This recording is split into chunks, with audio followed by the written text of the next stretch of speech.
자, 드루킹 특검.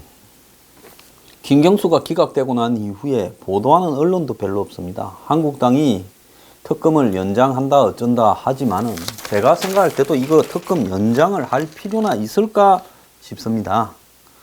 자, 한국당은 이 부분과 관련해서 이 수사 만료 3일 전인 22일 내일까지 대통령에게 사유를 보고해서 기간을 연장해 달라고 특검이 요청할 수 있으니 그렇게 하면 정권이 더 해야 된다라는 입장을 밝히고 있습니다.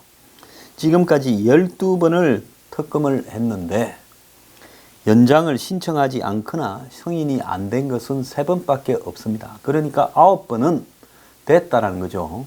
그러면 12번 중에서 75%는 됐다라는 거면 뭐 해보는 게 나쁠 것은 없겠지만은 저 특검을 가지고 연장을 해봤자 제대로 되겠느냐 하는 부분에 대해서 저는 저거 안 된다고 봅니다.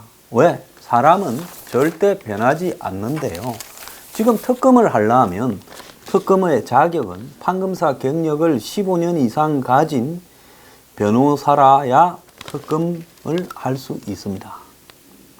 그런데 이 판검사를 15년을 했다 하면 판검사 한 분들이나 법조계 계신 분들 기분 나쁠지 모르겠지만은 달을 대로 달아서 세상 물정을 거의 다 꿰뚫은 사람들입니다. 21, 8, 9에 이 검사나 판사로 가서 15년을 했다 하면 한번 봅시다. 40대 한 중반까지 초중반까지 검사 판사 생활을 한 사람입니다. 솔직히 별로 중요한 경력도 아니에요. 왜 그런가 하면 공무원 15년 해봤자 고시 붙어서 공무원 15년 하면 40대 초중반에 과장 이제 서기관 달고 국장까지는 가기 어려운 4급과 상급 사이에 머물 경력입니다. 40대 초중반에 국장이 없지는 않지만은 거의 드뭅니다. 그렇게 본다면 판검사로 이렇게 40대 초중반이라면 빨라야 부장검사 한 수준입니다. 그런 수준의 판검사들 경력 가진 사람 넘쳐나는데요. 그런데 판검사 생활 15년을 하면 그 조직 안에서 세상 물정과 권력과 줄 서고 출세하는 법에 대해서 대부분 익숙해진 인물들입니다. 이런 인물들을 데려가다가 특검을 임명을 해서 특검이라는 것은 그야말로 야당이 여당과 권력 핵심에 관련되는 비리를 캐는 부분인데 그러면 권력의 생리에 익숙한 판검사 출신들을 데려다가 청와대와 권력 핵심의 비리를 캐는 일을 하라고 하면 그 일을 잘 하겠습니까? 어떨 때 열심히 해요? 지난번 같이 거의 무너져서 탄핵되어진 권력에 대해서 특검을 하라고 하면 그거는 잘 하겠지요. 왜? 이미 무너져서 때리면 때리는 대로 맞을 수밖에 없는 망가진 권력이기 때문에 박영수 특검은 열심히 했습니다. 그런데 살아있는 권력에 대해서 특검을 하라 하면 판검사 경력을 가진 사람 중에서 제대로 캘 사람이 한 명도 없기 때문에 지금까지 12번의 특검을 하는 동안에 제대로 된 살아있는 권력을 조진 일이 있느냐? 없습니다. 그러면 특검 한 번 할 때마다 이번에도 한 32억을 썼다 하지 않습니까? 이 돈을 2달 만에 쓰면서 이런 특검을 왜 하느냐에 대해서 지금 의문을 제기해야 되는 거예요. 그러지 않습니까? 이번에 특검하는 꼬라지 한번 보세요. 처음부터 수사할 의지가 없다라는 거. 제가 뭘 했습니까? 처음부터 이거 틀렸다.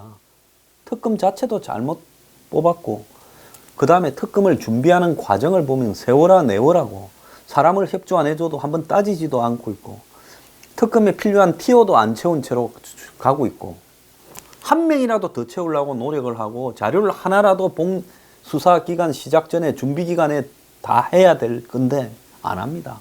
그러면서 드루킹 일당 조지고 노회찬 조지고 댓글보다 돈에 집중한다면서 갔었습니다.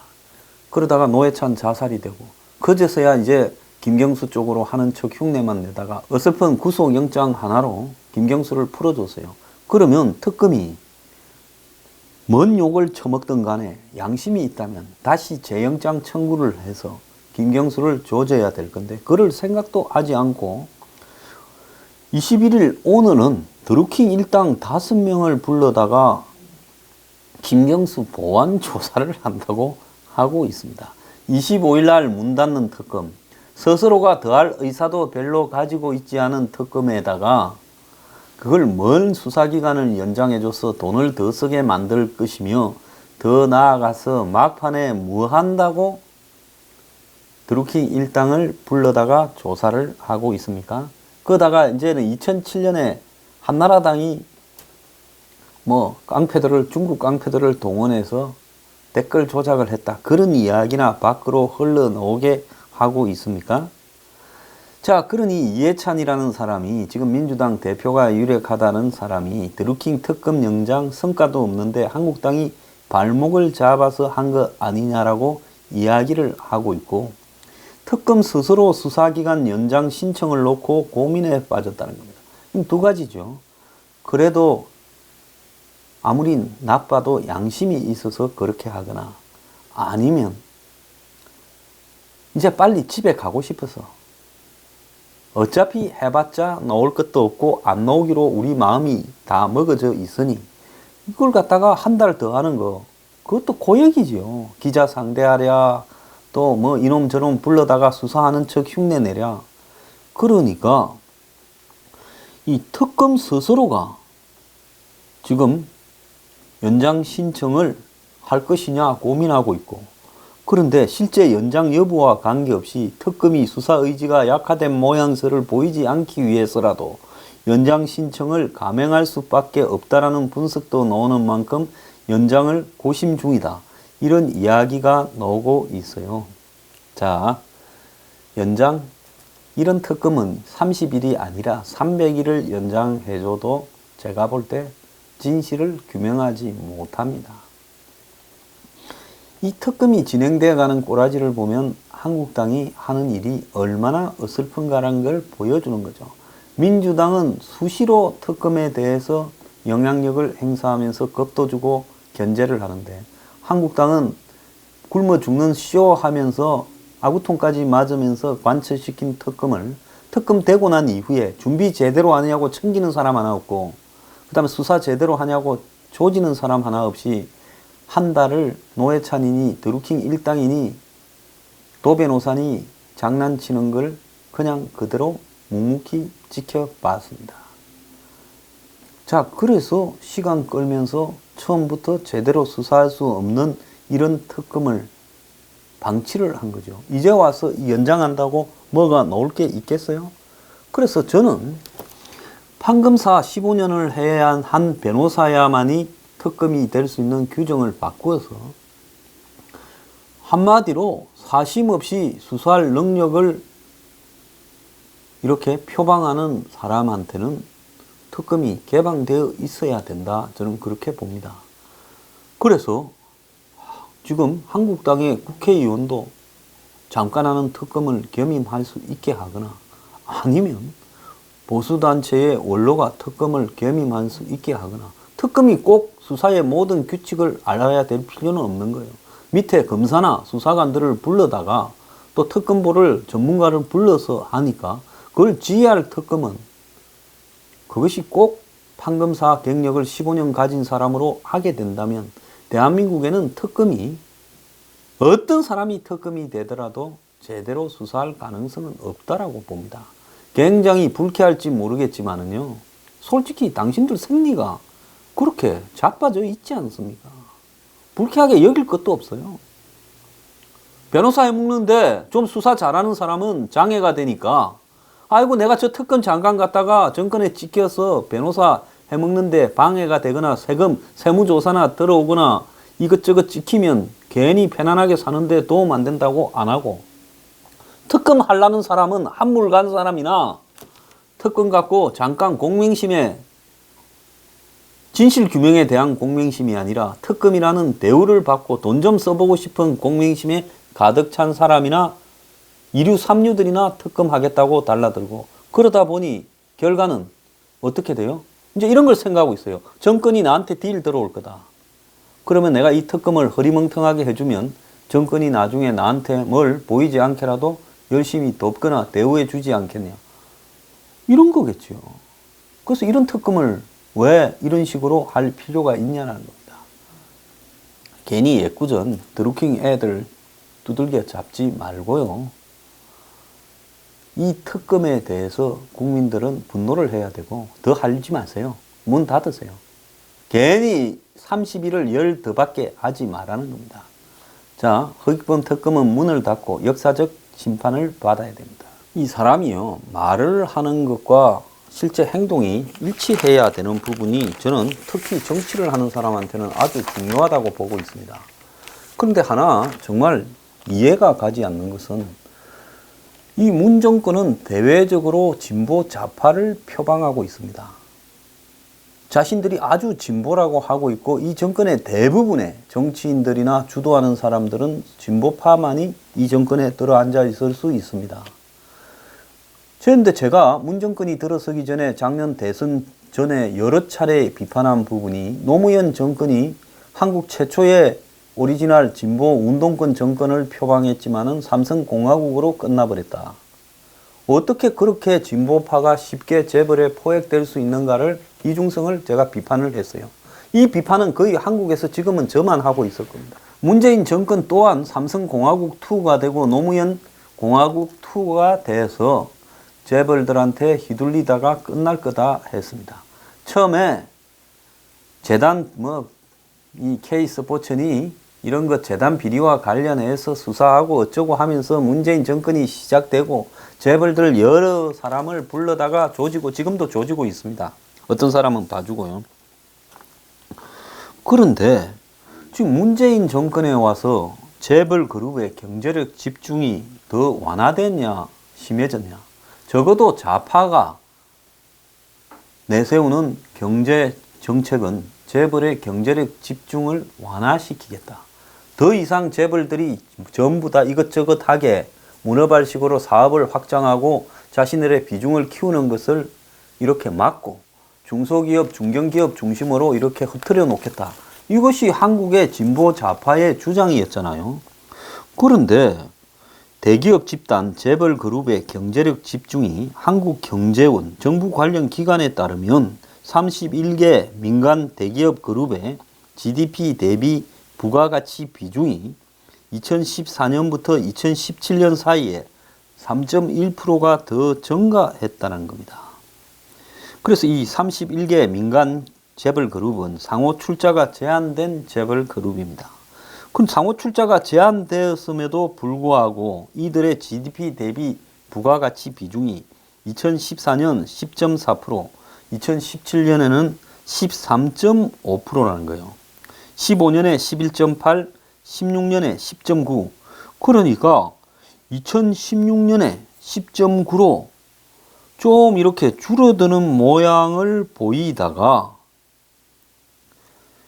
갑자기 2017년에 다시 13.5로 2.6이 더 올라가 버린 거예요. 그러니까 2016년에서 2017년 사이 1년에 뭔 일이 있었습니까? 문재인 정권이 집권하는 동안에 집중력이 더 강화된 거예요. 만약에 올해 이제 거를 해보면 훨씬 더 또 강화된 걸로 나타날 거예요. 그러면 이것이 왜 이렇게 재벌들이 집중력이 더 강화됐느냐? 그걸 보면 겉으로 패는 거는 쇼고 또 뭐 거기에 공정거래위원장이니 금감원장이니 장하성이니 나서서 설치고 김기식이 설치다가 집에 가고 이런 거는 전부 쇼고 실질적으로는 더 강화되는 쪽으로 방치하고 있다라는 것이 지금 이면에 숨어 있는 부분 아니냐는 겁니다. 지금 31개 재벌 그룹의 시가총액이 1127조 2천억으로 전체의 60%라는 거예요. 대기업 전체 시가총액 비중은 그러니까 31개 외에도 90.4%고 중소기업 전체 시가총액 비중은 7.7%에 불과하다는 겁니다.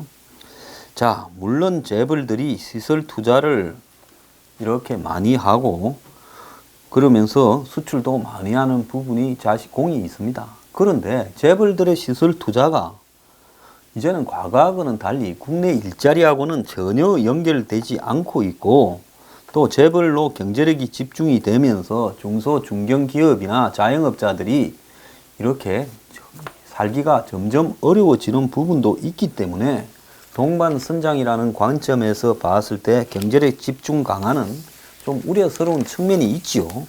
그러면 한국의 좌파 진영에서는 이 부분을 비판해야 옳은 겁니다. 좌파 진영은 그래야 되지 않습니까? 진보 좌파라면요. 그런데 이들이 지금 한번 보세요. 원격 의료에 대해서 이야기를 하는 부분을 보면 지금 반대하던 좌파 진영의 의원들을 진보 좌파 의원들이라고 자처하는 운동권 대부분이 입을 쳐닫고 있고 이제 문재인이 그것이 6-7단계가 있는데 그 중에 착한 원격 의료 단계로 하겠다라고 합니다. 무슨 놈의 원격 의료에 착한 원격 의료, 나쁜 원격 의료가 있겠어요? 군대 해라는 거죠. 섬 해라. 강원도 산골 해라. 그건 누가 반대하겠어요? 지금 그 수준이 아닌 원격 의료를 말을 하고 있다는 걸 다 아는데도 불구하고 여당 내부에 반대하는 사람이 전부 입을 쳐닫고 있습니다. 이런 것들이 무슨 놈의 진보 좌파입니까? 제가 오늘 이야기하는 것은 재벌들의 경제력 집중에 대해서 비판하는 게 아니라요. 말하고 행동하고가 거꾸로 가고 있다는 거죠. 경제력 집중력이 점점 문재인 정권 들어 더 강해지고 있다는 겁니다. 그러면 차라리 경제력 집중을 비판하지 말고 우리는 재벌공화국을 받아들이겠다라고 이야기를 하는 것이 옳은 겁니다. 그 젊은 사람들이나 좌파들한테는 마치 재벌들을 해체할 것처럼 큰 소리를 치면서 뒤로는 붙어먹었는지 재벌을 위한 내용들이 지금 강화되어 가고 있잖아요. 하도 견제하는 사람이 없어서 제 같은 사람이 목소리를 높이고 있는데 지금 이 부분에 있어서 민주당의 의원들, 스스로 오리지널 진보 좌파라고 하는 사람, 정의당 의원들 다 입을 쳐닫고 있잖아요. 평화당 의원들을. 그러지 않습니까? 최저임금 인상과 관련해서 장하성 아파트에 경비원한테 불똥이 떨어졌대요. 그래서 장하성이 거주하는 송파 아파트에 장하성 돈 많죠. 뭐 100억도 넘지 않아요?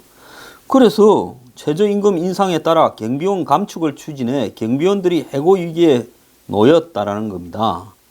그 장하성 아파트 현관 입구에는 경비 시스템 개선이라고 해서 116명인 경비원을 64명으로 절반쯤을 줄여버린다는 겁니다.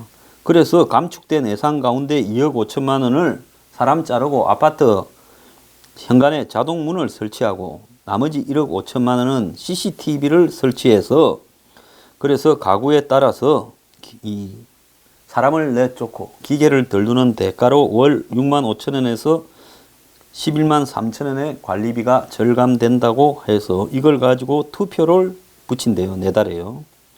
자, 이 아파트가 올해 최저임금이 16.4% 인상되고 내년에도 10.9% 오르게 되니 입주자 대표회의에서 이 자르자 이렇게 돼가 가지고 지금 그걸 투표로 결정하기로 했다는 겁니다. 한 경비원은 경비원 월급이 200만 원도 많이 안 되지만은 사명감을 가지고 열심히 일해 왔는데 이제 잘리면 뭘 먹고 살지 막막하다 이야기를 했다고 합니다.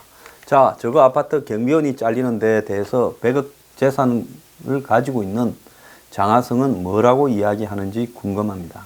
자, 민주당 안에서요. 인터넷 은행을 둘러싸고 규제 완화에 대해서 이 자신들의 정책의원 총회에서 논의가 있었는데 결론이 내려지지 못했다는 겁니다.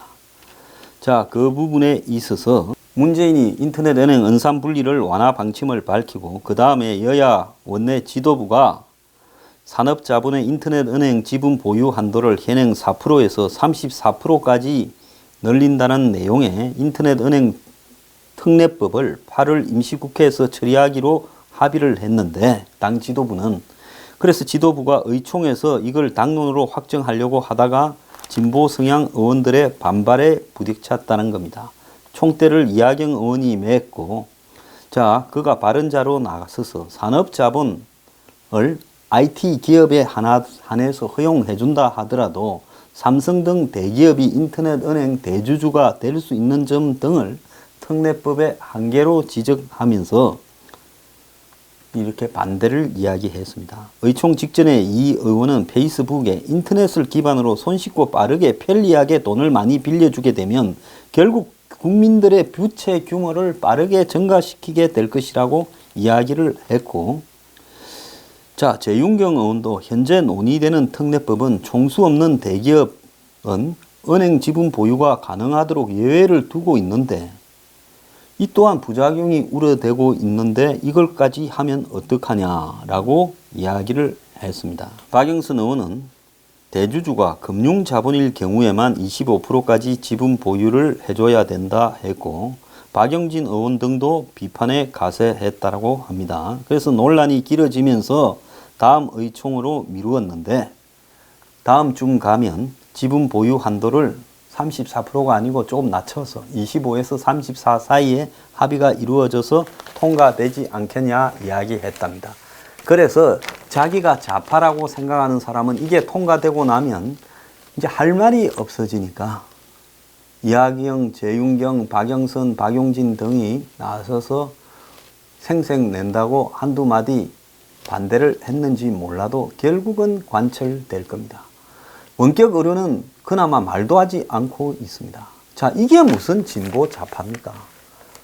진보 좌파라면 당연히 그들의 가치를 가지고 반대를 해야죠. 저는 한 사회가요, 무조건 보수 우파만 있어서는 안 된다고 봅니다. 왜? 보수 우파만 있다가 기득권을 위주로 해서 대기업 위주로 모든 것을 들어줘 버릴 수 있으니 진보 좌파가 견제를 하는 것이 맞지요. 그래서 또 진보 좌파가 나라의 안보를 잘못 끌어가는 것은 보수가 또 견제하는 게 맞고요. 그 사이에서 적정한 선에서 이루어져야 되는데 합의가 지금 이 민주당의 진보파라고 하는 사람들이 얼마나 엉터리냐. 그야말로 문재인 생각이 민주당의 진보고 민주당의 보수를 좌지우지한다는 겁니다. 어느 날 문재인이 자고 일어나서 오늘 내가 왼쪽으로 좀 가고 싶어 하면 민주당이 다 왼쪽이에요.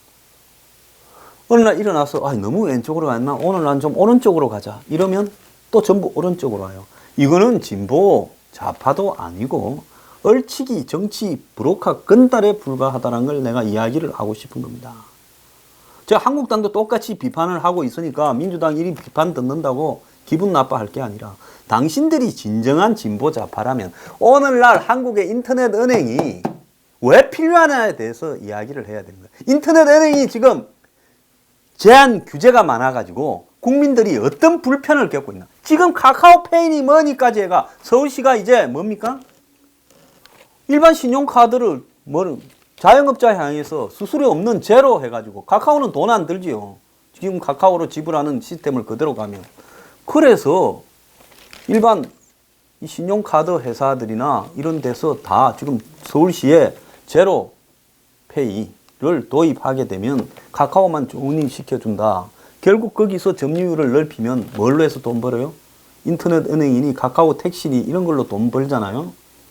그래서 현재 사회는 당장은 돈이 안 되는 것 같더라도 밑에 사람을 많이 거느리면 그것이 나중에 다 돈 만드는 부분으로 100% 가게 돼 있는 거예요. 그래서 카카오톡을 가지고 공짜로 왜 해주냐? 돈 벌려고 하죠. 사람 모을 때까지. 네이버가 왜 메일로 해주고 왜 포탈을 해주겠어요? 돈도 안 받으면서요. 그러다가 모아놓고 광고 다 모으려고 하는 것이고, 마찬가지로 페이스북과 트위스트도 마찬가지인 것이고 아마존도 마찬가지인 거고, 모든 이런 첨단 기업을 표방하는 것들이 사람을 모을 때까지는 공짜로 개방했다 보이지만은 사람이 모이면 거기서 이제 돈을 버는 걸로 가게 돼 있는 겁니다. 그래서 지금 인터넷 은행이라는 거는 결국은 기존의 은행 시스템을 하고 싶은데 못하는 산업자본들, 돈 많은 사람들이, 재벌들이, 또 신흥 재벌이 된 카카오 같은 것들이 마음대로 돈 장사 하려고, 어떤 돈 장사? 젊은 사람들을 상대로 중금리에 돈 장사를 하려고 하는 겁니다. 그래서 약간 더 편해진다고 이런 것들을 대대적으로 허용했을 때 어떻게 되겠어요? 나중에 전부 빚더미에 올라앉을 거라는 겁니다. 자, 이런 돈 장사를 정부가 혁신이라고 허용해주는 이런 사기를 국민들이 이것도 혁신으로 가야 되는 거고 규제 완화다 하면서 보수는 다 찬성해요. 내가 이런 것들을 보면서 정말 이런 짓을 해야 되나 하고 회의를 느낄 때가 많습니다. 민주당의 가짜 진보 좌파들, 너들은 진보 좌파라는 말을 쓸 자격도 없는 불혹화에 불과하다라고 말을 하고 싶습니다.